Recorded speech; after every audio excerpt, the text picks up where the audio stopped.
ఆ జిల్లాలో కూటమి క్లీన్ స్వీప్ చేయడంతో పలువురు ఎమ్మెల్యేలు మంత్రి పదవులపై ఆశలు పెట్టుకున్నారు.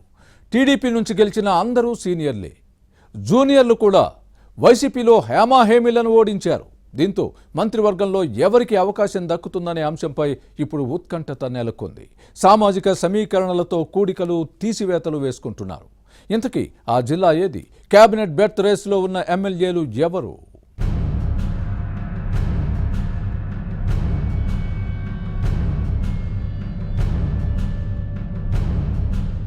రాష్ట్రంలో కొత్త ప్రభుత్వం కొలువు తీరనుంది. శ్రీకాకుళం జిల్లాలో కూటమి పార్టీలు క్లీన్ స్వీప్ చేశాయి. దీంతో పలువురు ఎమ్మెల్యేలు కేబినెట్ బెత్తలపై ఆశలు పెట్టుకున్నారు. ఎవరికి వారు సామాజిక సమీకరణలను బేరీజు వేసుకుంటున్నారు. గెలిచిన అందరూ సీనియర్లే కావడంతో ఎవరికి వారు మంత్రి పదవిపై ఆశలు పెట్టుకున్నారు. ప్రయత్నాలు కూడా చేసుకుంటున్నారనే టాక్ నడుస్తోంది. టీడీపీ ఆవిర్భావం నుంచి ఆ పార్టీకి కంచుకోటగా ఉన్న జిల్లాల్లో శ్రీకాకుళం కూడా ఒకటి. బీసీలు ఎక్కువగా ఉన్న జిల్లా వాసులు ఆది నుంచి పార్టీని ఆదరిస్తున్నారు. రాష్ట్ర వ్యాప్తంగా టీడీపీకి వ్యతిరేక పవనాలు వీచినా సిక్కోలులో మాత్రం పార్టీ తన ప్రాభవాన్ని నిలుపుకుంటూ వస్తోంది. 2019 ఎన్నికల్లో వైసీపీ గాలి వీచినా ఉమ్మడి శ్రీకాకుళం జిల్లాలో మాత్రం టీడీపీ 2 అసెంబ్లీ, 1 పార్లమెంటు స్థానాల్లో విజయ కేతనం ఎగురవేసింది. ఉమ్మడి జిల్లాలోని 10 అసెంబ్లీ నియోజకవర్గాల్లో క్లీన్ స్వీప్ చేసింది. ఇచ్చాపురం నుంచి ఎచ్చర్ల వరకు కూటమి అభ్యర్థులు భారీ మెజార్టీలతో విజయం సాధించారు.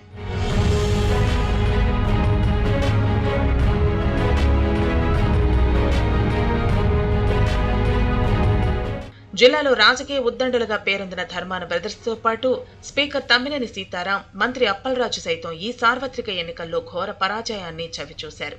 8 స్థానాల్లో టీడీపీ అభ్యర్థులు విజయం సాధించగా పాలకొండలో జనసేన నుంచి నిమ్మక జయకృష్ణ, ఎచ్చర్లలో బీజేపీ తరపున ఈశ్వర్రావు నెగ్గారు.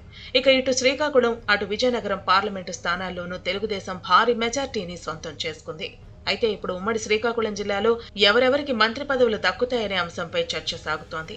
శ్రీకాకుళం ఎంపీగా రామ్మోహన్ నాయుడు హ్యాట్రిక్ విజయం సాధించడంతో కేంద్రంలో కీలక పదవిపై ఆశలు పెట్టుకున్నారు.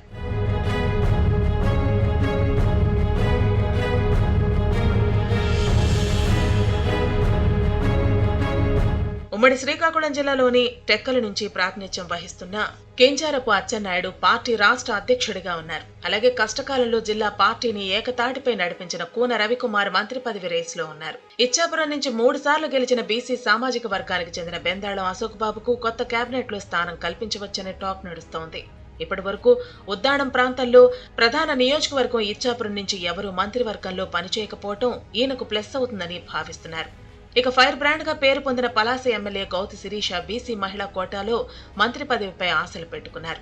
మరోవైపు ఎస్సీ రిజర్వ్డ్ నియోజకవర్గం రాజాన్ నుంచి గెలిచిన మాజీ మంత్రి కొండ్రు మురళీమోహన్ పేరు కూడా ప్రముఖంగా వినిపిస్తోంది. అలాగే పాలకొండ నుంచి నెగ్గిన Janasena MLA Nimmaka Jayakrishna cabinet berth ఆశిస్తున్నారు.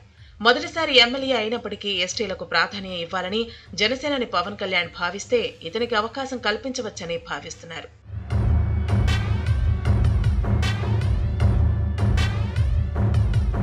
మొత్తానికి శ్రీకాకుళం జిల్లా కూటమి నేతల ఐక్యతతో వార్ వన్ సైడ్ అయింది. సీట్ల సర్దుబాటు, టికెట్ల కేటాయింపు సమయంలో అభిప్రాయ భేదాలు తలెత్తినా ఆ తర్వాత అన్ని సమస్యలు తొలగిపోయాయి. కూటమి ఘన విజయంతో మంత్రి పదవులపై ఆశలు పెట్టుకునే ఎమ్మెల్యేల్లో ఎవరికి అవకాశం దక్కుతుందనే అంశంపై ఉత్కంఠ నెలకొంది. టీడీపీ అధినేత చంద్రబాబు మదిలో ఎవరున్నారో చూడాలి మరి.